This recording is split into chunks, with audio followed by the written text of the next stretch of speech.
Welcome back to another episode of Forgotten Gear Restorations, where we are tackling a Fender EVH 5150 Series 3 juicy amp.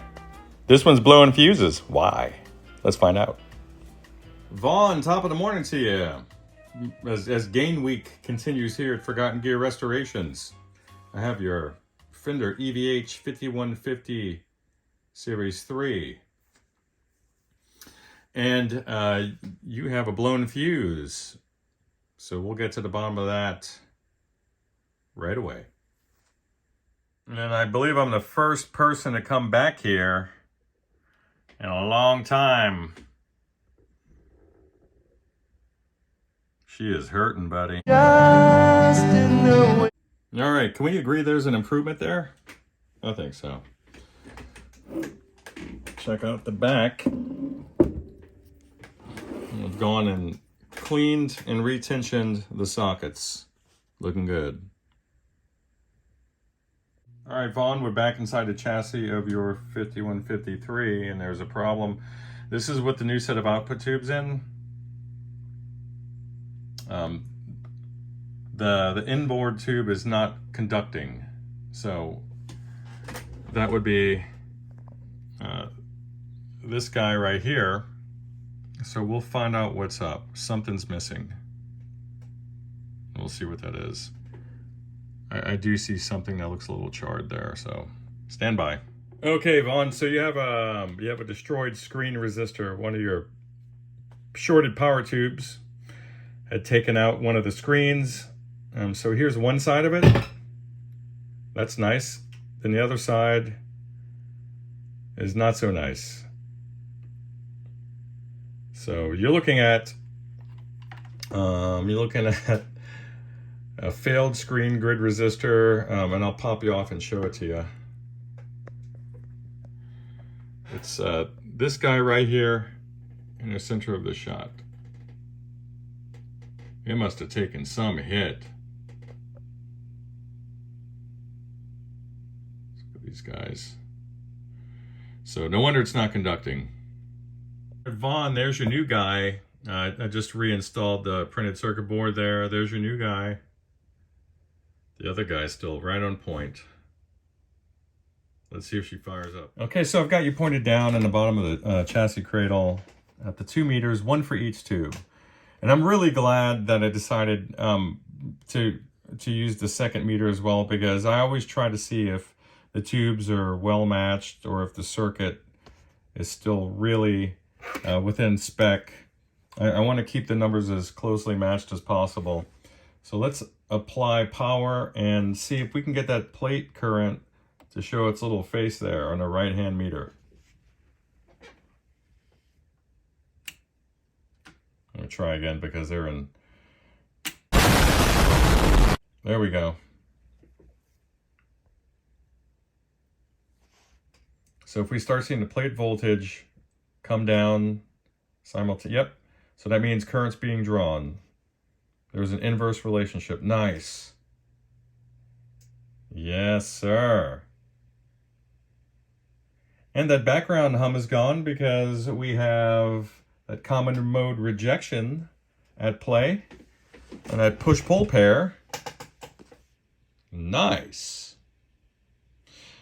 And we're going to bring up that we're going to bring up the current to like 45 milliamps or so, because these sound great when they're warmed up.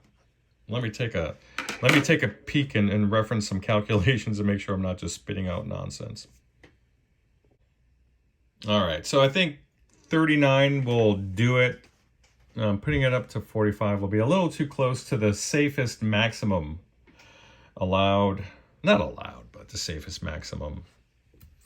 And I like to bake in a little bit more margin just in case you get a spicy outlet there. I do have this. I'm tuning this at 120 wall volts, though it can climb to 125. We see that. So let me get it going here. I'll probably actually bring it up to 40. 40 is nice. So let's watch her together. There's a lot of range on this bias adjustment. So we'll actually keep it here.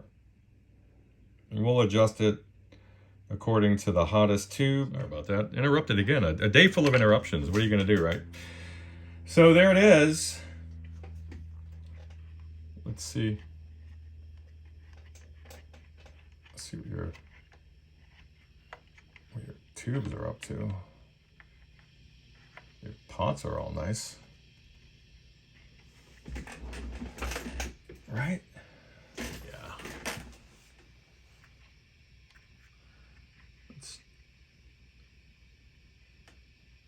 Let's go to your second channel.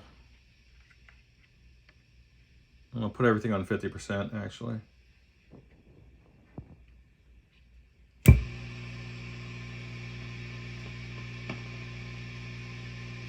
Awesome. Your pots are all nice.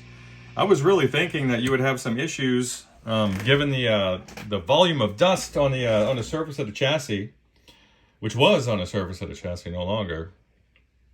And I'm very happy to report that that is no longer the case. Is this dust? Look at that. I forgot to. You can't see it. I can't move the camera right now. There's a little more dust for me to get off from the inside. Of course, where the jacks are, you're going to get some dust going in there as well. So let me finish tidying up. I'm actually going to reinforce the solder joints on this PCB that's bearing the power tubes and the phase inverter, which is part of the power amp. So I'll get that going, and then we'll do a little sound test, and then get you on your way. Oh, Vaughn, she's all clean, buddy. Look at that, buddy. All right, Vaughn. And the rest of you goons and mutants out there, yeehaw. You're back up.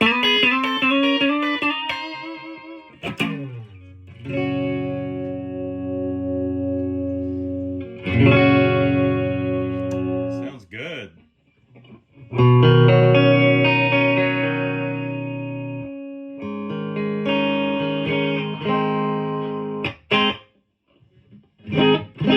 Fender definitely sprinkled some clean magic in there, huh?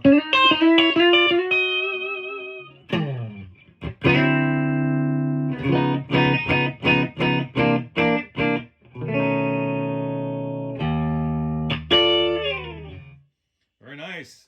So I believe the Crunch channel shares the same controls as the clean. Yeah, channel 1, 2. There it is right in front of me, huh? That's significantly louder. That's my guitar's noise. Good Lord.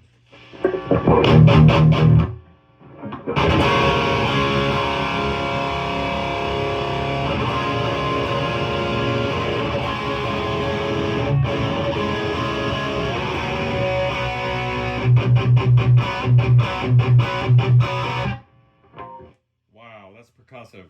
There's a ton of beef there, buddy.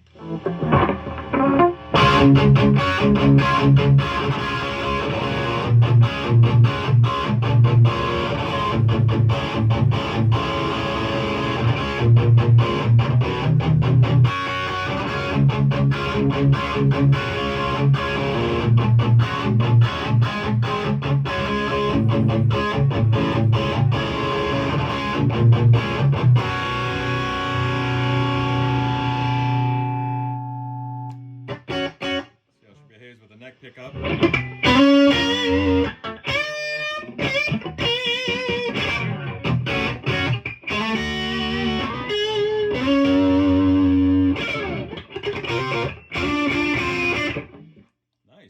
All right, and the lead channel is this guy, right?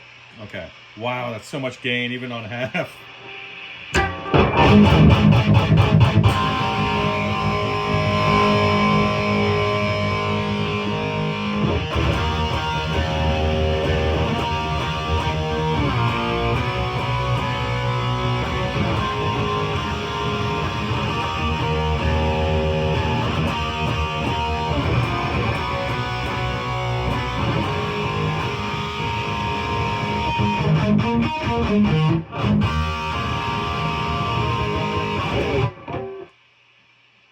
Wow. And then to select back, you don't hit this guy. You have to go back to this guy. It goes to blue, and then to green. If you have the foot switch, you don't have to worry about all that stuff. So, awesome, Vaughn. Thank you. So loud. So loud. Probably one of the best 5150s ever, dude. I love these guys. I just love them so much.